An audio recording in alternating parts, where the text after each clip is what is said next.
peut-être certains ne connaissent pas, que vous allez découvrir ou redécouvrir.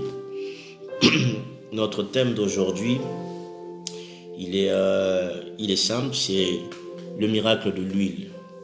Le miracle de l'huile. Et dans ce miracle de l'huile, que nous allons parler de ça aujourd'hui. Notre référence clé sera 2 Rois, chapitre 4, du verset 1 au verset 7. 2 Rois, chapitre 4, du verset 1 au verset 7. 2 Rois, chapitre 4, du verset 1 au verset 7. Nous prenons cette référence-là, c'est notre référence de base. Et nous aurons d'autres références que nous allons donner, mais c'est 2 Rois, le deuxième livre des rois d'Israël, du chapitre 4 au verset 1 au verset 7. Je lis au nom du Seigneur.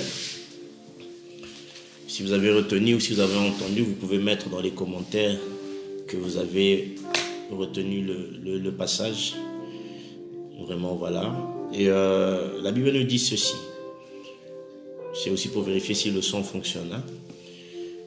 Une femme d'entre les femmes de fils de prophètes cria à Élisée en disant: ton serviteur, mon mari, est mort, et tu sais que ton serviteur craignait l'Éternel. Or, le créancier est venu pour prendre mes 2 enfants et en faire ses esclaves. Élisée lui dit: que puis-je faire pour toi? Dis-moi, qu'as-tu à la maison? Elle répondit: ta servante n'a rien du tout à la maison qu'un vase d'huile. Et il dit: va demander au dehors des vases chez tous tes voisins des vases vides et n'en demande pas un petit nombre, car quand tu seras rentré, tu fermeras la porte sur toi et sur tes enfants. Tu verseras dans tous ces vases et tu mettras de côté ceux qui seront pleins. Alors elle le quitta, elle ferma la porte sur elle et sur ses enfants, et il lui présentait les vases et elle versait. Lorsque les vases furent pleins, elle dit à son fils: présente-moi encore un vase. Mais il lui répondit: il n'y en a plus de vase. Et l'huile s'arrêta. Elle alla le rapporter à l'homme de Dieu et il dit: va rendre l'huile et paie ta dette. Va vendre l'huile et paie ta dette. Et tu vivras toi et tes fils de ce qui restera. Amen.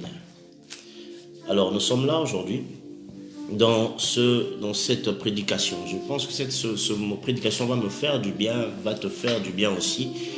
J'espère que dans vos maisons vous avez dit Amen. Alors ici on voit qu'on parle d'une femme de fils de prophète. Cette femme-là était femme de serviteur de Dieu et elle va devant l'homme de Dieu. Elle dit: tu sais que mon mari craignait Dieu mais il avait des dettes. Oui, beaucoup de gens craignent Dieu mais ils ont des dettes encore. C'est bizarre à dire parce que nous savons tous que Christ a payé nos dettes à la croix de Golgotha. Mais beaucoup d'enfants de Dieu n'ont pas encore fait germer en eux le principe que Christ a payé nos dettes à la croix de Golgotha. Beaucoup de gens sont encore liés à leur passé, à leur vécu, sont encore liés à leurs douleurs du passé, sont encore liés à ce qu'ils ont entendu, les douleurs, ce qu'on appelle des blessures intérieures. Et pourtant, Christ a payé nos dettes, mais vous êtes encore attachés aux dettes du passé. Dans Ésaïe 50, au verset 1, Dieu dit même dans Ésaïe 50, au verset 1, il dit: ce n'est pas moi qui suis la cause de vos dettes. Ce n'est pas moi qui a ramené le créancier, c'est vous-même qui êtes la cause de vos dettes, c'est vous-même qui êtes la cause de vos créances. Beaucoup de personnes oublient que Christ a payé leurs dettes. Ils craignent Dieu, oui, craindre Dieu, on peut craindre Dieu, mais être encore attaché à certaines douleurs du passé qu'on n'a pas encore enlevées. On aime le Seigneur, on vient à l'église, on écoute la parole de Dieu, mais on a encore des douleurs du passé. On a du mal encore à se défaire des paroles qu'on a entendues. Il y a des blessures intérieures qui se créent même dans l'église. Ou parfois même dans la famille. Parfois on est déjà enfant de Dieu, mais il y a des blessures intérieures qui se créent par rapport à un projet qui n'a pas fonctionné, par rapport à un frère qui vous a déçu dans l'église, peut-être à votre pasteur qui vous a déçu dans l'église, peut-être même à votre conjoint, à votre mari qui vous a déçu. Il y a encore des dettes et le diable, il aime réclamer. C'est souvent des portes d'entrée là où le diable aime entrer. C'est souvent des brèches là où le diable aime entrer. Tout ça, c'est pour nous arracher notre héritage. Parce que cette femme dit: j'ai des dettes, mon mari avait des dettes, et voilà le créancier vient pour réclamer mes enfants. Alors, vous devez savoir un principe chez les Romains, chez les Juifs et chez les Grecs, c'est que les enfants étaient des biens appartenant aux parents. Il y a d'ailleurs une histoire que raconte Cicéron, je ne sais plus si c'est Cicéron qui le raconte ou Sénèque, l'un des philosophes en tout cas. Il dit que Un père était sénateur et son fils était tribun. Vous savez, chez les Romains, les tribuns étaient le haut niveau, c'était le chef politique. Et le tribun disait un discours, il haranguait la foule, mais son père n'était pas d'accord. Alors son père se lève, il vient devant la foule et il le gifle. Et quand il le gifle, on arrête le père, on dit comment tu peux frapper le tribun, le chef. Et le père dit, le droit d'être père est au-dessus du droit d'être tribun. Ça veut dire qu'il voulait simplement dire que comme chez les Romains, tant que le père était en vie, tout le monde était sous son ombre, tous sous son aile. Il n'avait pas plus de droit que le père. Et on relâcha le père parce qu'on constata que le droit d'être père, de gifler son fils malgré qu'il était âgé, était au-dessus du fait que son fils était tribun. Donc pour vous dire combien les enfants étaient des biens à cette époque-là des parents. Donc il dit aussi que le créancier vient passer par ces dettes-là pour récupérer mes enfants, mon héritage. Aujourd'hui, ton héritage est menacé. Il y a une réclamation. Il y a une réclamation de ton héritage. Le créancier passe par ces douleurs intérieures, passe par ton passé, passe par cette culpabilité. Il vient à chaque fois et son but à lui, son besoin à lui, c'est de récupérer ton héritage, ce qui t'appartient. Parce que cette femme-là, ce qu'elle avait de plus précieux, c'était ses enfants. Alors, le créancier vient et vient exiger quelque chose. Le pécheur a toujours quelque chose, on a toujours une faiblesse comme ça. Et on oublie que Christ a déjà payé nos dettes à la croix. Mais le diable aime nous rappeler dans cette culpabilité. Il essaye de passer, de trouver le moyen d'entrer, de faire quelque chose pour nous déranger. Mais cette femme va voir l'homme de Dieu. C'est comme nous aujourd'hui, c'est une invitation à tout un chacun d'aller voir Christ. D'aller dire à Christ, c'est toi qui as payé les dettes. Moi, je ne suis pas capable de payer des dettes. C'est qu'on est en train de me demander. Toi, tu les as déjà payées. Elle va voir Christ. Et elle dit à l'homme de Dieu, je ne sais pas payer mes dettes. Je suis dans une pauvreté, comme nous, certains d'entre nous, dans une difficulté, dans une pauvreté spirituelle, parfois physique, parfois morale, dans des histoires compliquées. Et elle va voir l'homme de Dieu. Elle dit, il faut que mes dettes soient payées. Et l'homme de Dieu lui dit, qu'est-ce que tu as en ta possession? Qu'est-ce que tu as en ta possession? Aujourd'hui, la question t'est demandée à toi qui nous suis. Qu'est-ce que tu as en ta possession? Qu'est-ce que tu possèdes? Elle dit, je n'ai qu'une couche, un peu d'huile. Et cette huile-là, ce n'était pas l'huile pour préparer, c'était l'huile pour se oindre sur le corps. C'était un parfum, une huile odorante. Elle dit, je n'ai que cette huile-là. Je n'ai que cette huile-là. L'homme de Dieu dit, elle dit à l'homme de Dieu, je n'ai que cette huile. Aujourd'hui, Dieu te pose la question, qu'est-ce que tu as? Tu as tes genoux. Tu as ce temps de prière. Tu as cette expérience avec Dieu. Quand le diable vient te rappeler ta culpabilité, il vient te rappeler, il vient mettre les douleurs intérieures à toi. Il veut imposer son régime. Il veut te pousser à avoir mal. Il veut te pousser à t'éloigner de Dieu. Il fait que chaque mot que tu entends te blesse. Chaque chose qu'on te fait veut te détruire. Et on te pose la question, qu'est-ce que tu possèdes? Toi, tu dis aujourd'hui à Dieu, tout ce que j'ai, c'est le peu d'huile, le Saint-Esprit que tu as mis en moi. Ce que j'ai, c'est l'Esprit Saint, c'est cette envie de prier. Ce que tu as mis en moi, c'est la foi que je possède. C'est mes genoux, c'est ma recherche de toi, c'est mon amour pour toi. C'est ce que tu possèdes. Pour les êtres humains, ça peut sembler peu. Mais pour Dieu, c'est beaucoup. Et c'est sur base de ça que Dieu va commencer à agir. C'est sur base de ça que Dieu veut commencer à travailler. On te pose la question, qu'est-ce que tu possèdes? Tu as une dette à payer, il y a une dette qui est réclamée. Tu ne pourras pas le payer de toi-même. Mais qu'est-ce que tu possèdes? Et Dieu veut commencer à travailler sur ça. Elle dit, je n'ai qu'un peu d'huile. Et j'aime le conseil de l'homme de Dieu. L'homme de Dieu lui dit, en plus, il lui dit, va demander au dehors des vases chez tous tes voisins. Des vases vides et n'en demande pas un petit nombre. Alors je vais ouvrir une petite parenthèse sur les voisins. Vous pensez que si cette femme-là était mauvaise avec ses voisins, aurait-elle eu la force d'aller demander à ses voisins des vases vides?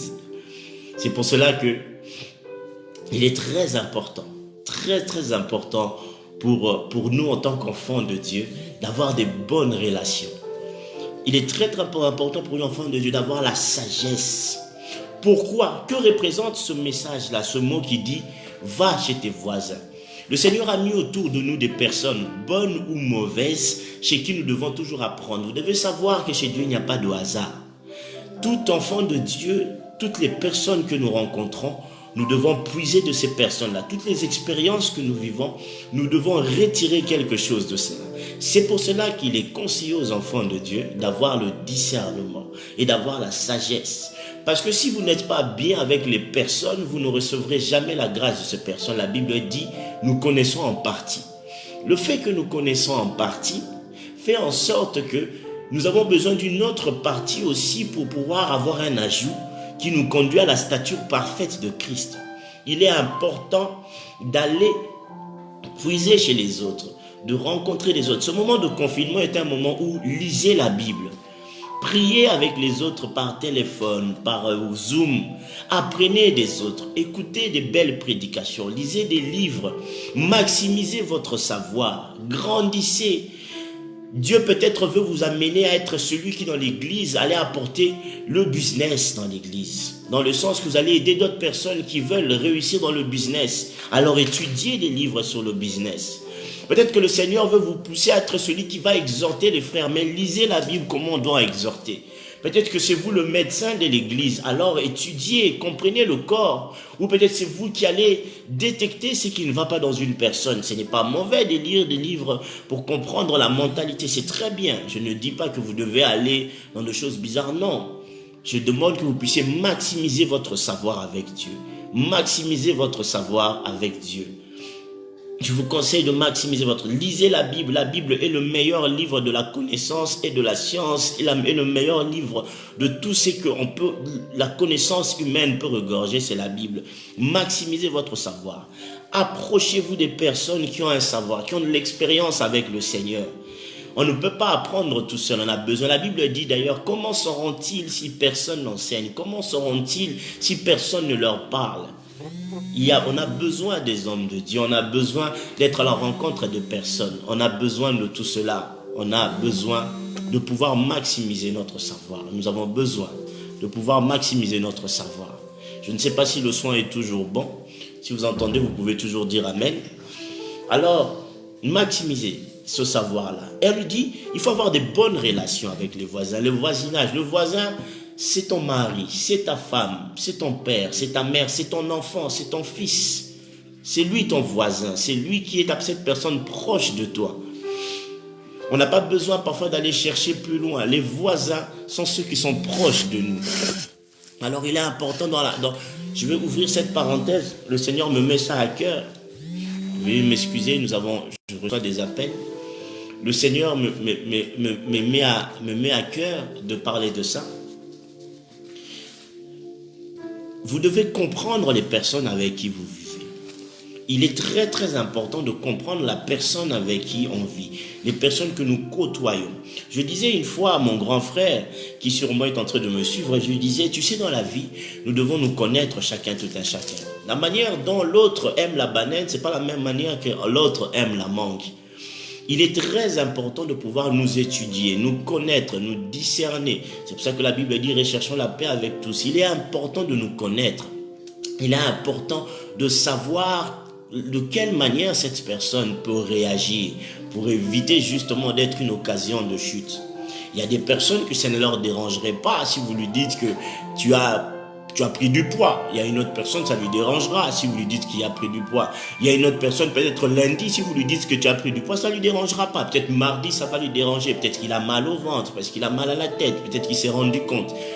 Le discernement, la sagesse nous permet de comprendre notre environnement, de vivre bien avec les personnes. Je dis toujours ça à mon frère.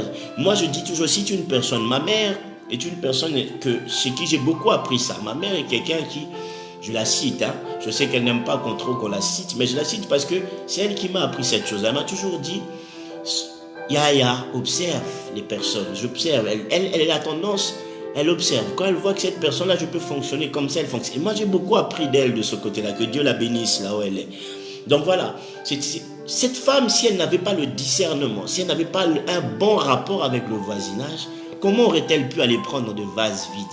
Il est important d'avoir une bonne relation pour apprendre de tous, pour qu'un jour, quand on aura besoin d'aller recueillir des vases vides, que cela nous soit donné facilement.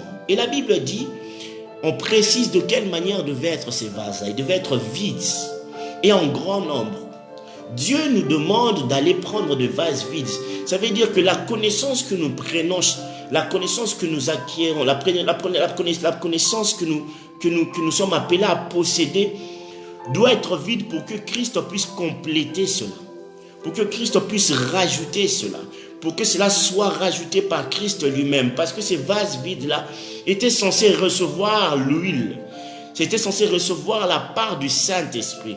Une connaissance qui n'a pas la part du Saint-Esprit, une connaissance qui n'a pas Dieu est une connaissance morte. C'est pour ça que même quand nous prenons chez les autres, même quand nous lisons, même quand nous prenons du temps de passer à la recherche de grandir dans la foi, de grandir dans la maîtrise, dans l'expérience, nous avons besoin du Saint-Esprit. Nous avons besoin du Saint-Esprit pour rajouter un plus à cela. Nous avons besoin du Saint-Esprit pour rajouter un plus, pour que cela devienne une connaissance divine, pour servir à l'édification de l'Église, mais aussi pour nous préparer au royaume des cieux.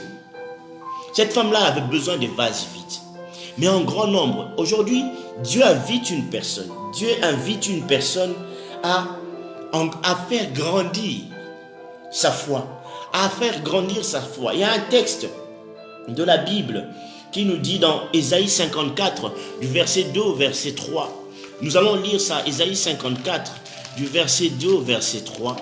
Ésaïe 54, du verset 2 au verset 3. J'espère que j'aurai fini avant la musique. Ésaïe 54, du verset 2 au verset 3. La Bible dit, c'est une référence que nous connaissons. La Bible dit, élargis l'espace de ta tente, qu'on déploie les couvertures de ta demeure. Ne te retiens pas. La Bible dit même, ne te retiens pas. Ah, c'est beau. Alors, allonge tes cordages et affermis tes pieux. Tire sur tes cordes pour qu'ils deviennent grands et affermis tes pieux. Affermis ton assurance. Fais asseoir ton assurance. Quand tu élargis, tu fais asseoir ton assurance pour que cela ne se perde pas. Car tu te répandras à droite et à gauche. Tu seras tellement grand quand tu élargis ta foi. Dieu va tellement déborder en toi que tu vas déborder à gauche et à droite. Et ta postérité, cette postérité qu'on est venu chercher, ces enfants qu'on est venu prendre, et ta postérité envahira des nations et peuplera des villes désertes.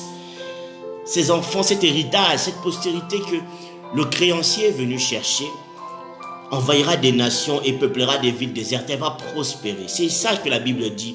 Quand on dit à cette femme, va prendre des vases en grand nombre, on lui demande ici d'élargir sa tente, d'allonger ses cordages. Parce que Dieu a préparé de l'élargir, Dieu a préparé de le faire grandir. Et de gauche à droite, c'est-à-dire dans tous les domaines, à gauche tout comme à droite, c'est-à-dire dans le domaine de la vie, dans les domaines spirituels. La droite c'est le spirituel, la gauche c'est les domaines de la vie. Dans les domaines de la vie, tu vas t'élargir, dans les domaines spirituels, tu vas t'élargir. Et c'est ce que Dieu dit aujourd'hui. Et cette référence commence même de la même manière, Ésaïe 54, quand il dit « Régis-toi stérile ». Toi qui n'enfantes plus, fais éclater ta joie, ton allégresse, toi qui n'as plus de douleur, car les fils de la délaissée seront plus nombreux que le fils de celle qui est mariée, dit l'Éternel. Celle qu'on n'a pas considérée aura des enfants plus nombreux. Ça, c'est la promesse de Dieu liée à cette parole. On dit à cette femme en grand nombre, prends ça à grand nombre. Alors, quand tu fais grandir ta foi, il y a une chose maintenant que le Seigneur te dit. Le Seigneur rajoute une chose. Il dit maintenant, va dans l'intimité, il dit, quand tu seras rentré, tu fermeras la porte sur toi. Ça c'est 2 Rois 4 au verset 4. Quand tu seras rentré, tu fermeras la porte sur toi et sur tes enfants. Tu verseras dans tous ces vases et tu mettras de côté ceux qui seront pleins. Quand tu as eu le savoir, quand tu as fait grandir ta foi, maintenant va dans l'intimité, va en prière. Comme nous dit Matthieu 6 au verset 6, la Bible dit dans Matthieu 6 au verset 6, quand vous commencez à prier, rentrez dans vos chambres. Quand vous voulez parler à votre Père qui est aux cieux, rentrez dans vos chambres. Ici, on parle de l'intimité. Ça veut dire que les choses du secret, le miracle se travaille dans le secret. Les choses de Dieu, l'apprentissage, quand on a acquis la connaissance, la dose de l'esprit s'acquiert dans le secret, s'acquiert dans la prière. On lui dit ferme la porte, nous doyez battre. Ces choses-là sont des choses que le monde ne peut pas comprendre. Le monde, lui, ne doit voir que les résultats. Le monde ne doit voir que les résultats. Le monde ne doit voir que la culpabilité a disparu. Le monde doit voir que les blessures intérieures ont disparu. Le monde doit voir que la souffrance est partie. Mais le secret, la création de ce miracle se fait dans l'intimité, dans le moment de prière, dans la prière. Dans ce moment où on rentre dans sa chambre, on est caché, où on a la porte fermée. Comme Noé, quand il se cachait dans l'arche, la Bible dit, Dieu lui-même ferma la porte pour Noé. Quand on regarde Daniel, quand on est venu l'arrêter, on nous dit Daniel se fermait dans sa chambre et il priait. On nous dit, dans vos moments d'intimité, quand vous voulez parler à votre Père, mettez-vous dans une chambre et commencez à prier. Et commencez à prier. Et cette femme, on lui dit, cache-toi. Parce que dans la prière, tous les vases qu'elle avait rassemblés, toute cette foi qu'elle avait fait grandir, cette connaissance qu'elle avait fait grandir, tout ce qu'elle avait appris, maintenant Dieu voulait rajouter sa dose, comme Abraham qui était Abram, et après on rajoute le Ham, on rajoute la dose de Dieu, il devient Abraham. Tout comme les apôtres, les disciples qui étaient des simples pêcheurs. Et quand le Saint-Esprit est venu, la Bible dit, ils n'étaient plus de pêcheurs de poissons, ils étaient devenus des pêcheurs d'hommes. Comme la Bible dit, quand Samuel dit, l'Esprit du Seigneur viendra sur toi et tu seras transformé en une nouvelle personne. Alléluia. C'est en ce moment-là, dans le secret, dans l'intimité, que les esclaves redeviennent des princes. C'est dans l'intimité qu'en ce moment-là, l'être humain n'est plus humain, qu'il rencontre Dieu. C'est pour cela que même le Saint des Saints, le lieu très saint, était un lieu privé, secret. Le parvis était visible. Dans le lieu saint, on pouvait entrer encore les sacrificateurs, mais dans le lieu très saint, c'était secret. Parce que dans le secret de Dieu, Dieu voulait que pour le rencontrer, pour avoir cette dose en plus, qu'on aille dans le secret, dans l'intimité. Ils sont allés dans l'intimité, et c'est là la Bible nous dit, elle a commencé à verser l'huile, ce parfum qui sentait bon, qui avait un certain prix qu'elle pouvait vendre pour payer sa dette. Et la Bible dit, tant qu'on lui présentait un vase, oh là là, tant qu'on te présente un projet, tant qu'on te présente quelque chose, tant que tu présentes quelque chose, Dieu remplit. Tant que tu présentes quelque chose, Dieu remplit. Si tu présentes un projet à Dieu, Dieu remplit. Dieu te remplit parce que Dieu veut que tu aies la stature parfaite de Christ. Dieu ne veut pas que tu meurs de faim. Dieu ne veut pas que tu souffres. Dieu ne veut pas que tu sois malade. Dieu ne veut pas que tu sois dans des difficultés. À chaque fois que tu présenteras un projet à Dieu, Dieu remplira l'Esprit Saint. Il rajoutera sa dose de Dieu pour que tu puisses éclater devant tout le monde. Et les gens se demanderont, mais comment peut-il prospérer? C'est là où la parole de Dieu se réalise, cette parole qui dit, vous serrez la tête et non la queue. Parce que ceux qui sont dans l'intimité, quand ils présentent leur projet à Dieu, Dieu maintenant s'insère dans ce projet. Dieu rajoute sa dose de l'esprit. Et quand ces personnes-là se présentent devant le commun des mortels, leurs projets ne peuvent que prospérer. Parce que la Bible dit, l'homme a plusieurs projets, mais c'est les desseins de Dieu qui se réalisent. On peut présenter un projet, mais il faut que les desseins de Dieu soient dans notre projet. À chaque fois qu'elle présentait un vase en grand nombre, à chaque fois présentée, et à un moment, il n'y a plus de projet. Il n'y a plus de vases qui ont été présentés et l'huile s'arrêta. Oh, elle avait assez d'huile maintenant, elle avait assez de vases maintenant, non seulement pour payer la dette, elle avait assez d'onction maintenant, assez de foi maintenant, assez d'assurance maintenant, que même si le diable se présentait avec une culpabilité, même s'il se présentait avec un passé, avec des blessures, même s'il se présentait avec la maladie, avec le corona, avec la situation que nous voyons, il avait assez d'assurance pour dire, cette dette a déjà été payée. Je ne suis plus lié à ces choses-là. Je ne suis plus lié à ça. Moi, maintenant, c'est terminé. Moi, je ne suis plus lié à ça. Moi, je suis libre. Christ m'a libéré. Mais non seulement Christ m'a libéré, elle a payé sa dette. J'aimerais dire à une personne, ça c'est une parole que le Seigneur m'a inspiré de dire à une personne. Toutes tes dettes ont été payées. Toute ta culpabilité a été effacée. Toute ta douleur du passé a été enlevée. Sois guéri aujourd'hui des blessures intérieures. Sois guéri aujourd'hui de tout ce que tu as vécu. Sois guéri aujourd'hui des maladies. Sois guéri aujourd'hui des problèmes. Sois guéri aujourd'hui du manque de foi. Sois guéri aujourd'hui du manque de prière. Sois guéri aujourd'hui du manque d'humilité. Sois guéri aujourd'hui du manque de méditation. Sois guéri aujourd'hui de la haine. Sois guéri aujourd'hui des troubles. Sois guéri aujourd'hui du manque de paix. Tout ça a été payé. C'est terminé. Mais on ne s'arrête pas là. Oh, la vie chrétienne est comme une maison. Le salut est notre base. La prière et la méditation sont les murs. La foi, c'est le toit. Mais dans une maison, aussi bien construite comme elle est, s'il n'y a pas de meubles, il est difficile d'y dormir. C'est pour ça que Dieu nous bénit aussi. La bénédiction sont comme des meubles. Oui, vous pouvez avoir des meubles. Si vous mettez vos meubles dehors, sans maison, cela ne vous sert strictement à rien. Soit on va les voler, ou soit il y aura la pluie. C'est pour cela, on ne peut pas vous donner la bénédiction si la maison n'est pas encore construite. C'est pour ça que nous construisons d'abord la maison pour le salut. Et le Christ dit la bénédiction, c'est le par-dessus. C'est les meubles, c'est les chaises, c'est la télé, c'est toutes ces choses-là dans la maison. Pour que vous puissiez dormir tranquillement. Mais si vous n'avez que le meuble, je ne peux pas vous parler que de bénédiction si je ne vous parle pas de Christ. Si Christ ne vous guérit pas votre âme. Vous ne pouvez pas avoir les bénédictions si votre âme n'est pas guérie. Si votre âme n'est pas transformée. Si vous n'avez plus la culpabilité. Parce que le diable vient attaquer notre âme avec cette culpabilité. C'est pour nous empêcher de pouvoir bénéficier des bénédictions de Dieu. Or, la plus grande des bénédictions, c'est le royaume des cieux, c'est la vie éternelle que nous avons reçue en notre Seigneur et Sauveur Jésus. C'est pour ça que nous nous préparons. C'est pour cela que nous nous préparons pour cette bénédiction. Et le par-dessus, c'est les meubles que nous faisons entrer dans la maison. C'est ces bénédictions-là qui arrivent. Mais ces bénédictions-là, on sait qu'une maison est belle quand on entre dedans. Quand les personnes rentreront, s'approcheront là, ils verront que Dieu vous a béni. Quand ils verront l'extérieur, comment vous vivez, ils verront l'extérieur de votre maison, ils sauront que Dieu vous a béni. L'extérieur de votre maison doit refléter aussi l'intérieur. Ça veut dire que vous devez être beau aussi, vous devez être éclatant, vous devez être des personnes qu'on considère saints, qui marchent dans la sainteté. Que ça ne vous dérange pas qu'on vous appelle saint, enfant de Dieu. Que ça ne vous dérange pas qu'on dise ce frère-là est un mis à part. Que ça ne vous dérange pas qu'on vous considère comme des personnes différentes. C'est normal. Nous sommes enfants de Dieu, nous sommes différents. Et cette femme, nous revenons à notre chère veuve. Ah, c'est pour ça que Dieu dit, il est le mari des veuves et le père des orphelins. Il prend soin de cette veuve. Et après avoir vendu, il y avait le par-dessus. Quand la dette a été payée, Dieu aurait pu s'arrêter simplement à ce qu'elle paye la dette. Mais j'aime.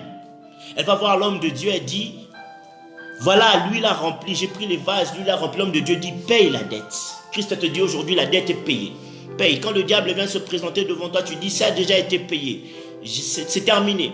Mais Christ ne s'arrête pas là. L'homme de Dieu ne s'arrête pas là. Il lui dit, il dit dans le verset 7, paye ta dette et tu vivras avec ce qui restera. Oh, et tu vivras avec ce qui restera. Ce qui restera. Ça veut dire que non seulement Christ, quand il rajoute la dose de l'onction en toi, du Saint-Esprit en toi, quand lui-même vient habiter en toi, non seulement pour enlever cette culpabilité du passé, tout ce qui te dérange, tout ce qui t'empêche d'être enfant de Dieu, mais il vient aussi te faire vivre.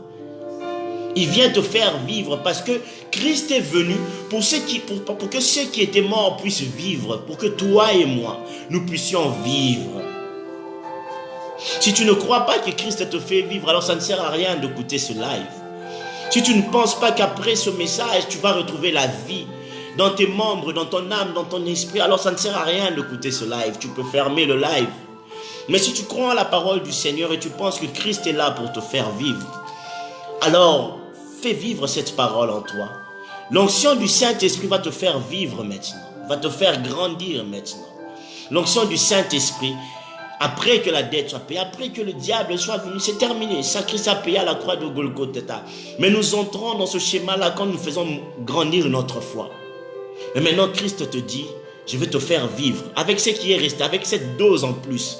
Ça veut dire que l'enfant de Dieu, au fait, celui qui vit dans l'intimité, celui qui s'est préparé dans l'intimité, si je comprends bien, c'est une personne, en fait, qui n'a pas la dose comme les autres. Là où les autres, on se contente de payer pour eux, mais lui, il a une dose supérieure. Parce que non seulement nous, on a payé pour nous, mais on nous donne la dose pour vivre. Pour vivre, cette dose, elle est exceptionnelle. Oh, je bénis Dieu. Cette dose est exceptionnelle. Et je vais terminer mon message par quelque chose de beau. Quelque chose de beau. Dans Isaïe 26, au verset 20, Isaïe 26, verset 20, ça je vous donne juste pour noter, où Dieu dit, va et cache-toi jusqu'à ce que la colère passe. Dieu nous a mis aujourd'hui de nous cacher avec cette période de confinement pour que la colère passe. Mais pendant que tu es caché en confinement, tu dois prier, tu dois maximiser ton potentiel. Tu dois faire grandir ton potentiel. Tu dois présenter des vases vides pour que Dieu puisse le remplir. Ah, que Dieu nous bénisse. Mais je termine par ce message très important avant de clôturer, pour ne pas être très long. Psaume 81 au verset 10. Psaume 81 au verset 10. Si Dieu le permet, un jour, on parlera de la promesse et des promesses. Mais aujourd'hui, je vais donner cette promesse de Dieu qui m'a été inspirée pour son peuple. Elle est simplement pour nous. J'aimerais qu'on puisse garder cela. Psaume 81, verset 10. Qu'est-ce que le Seigneur nous dit dans Psaume 81, verset 10? Il dit...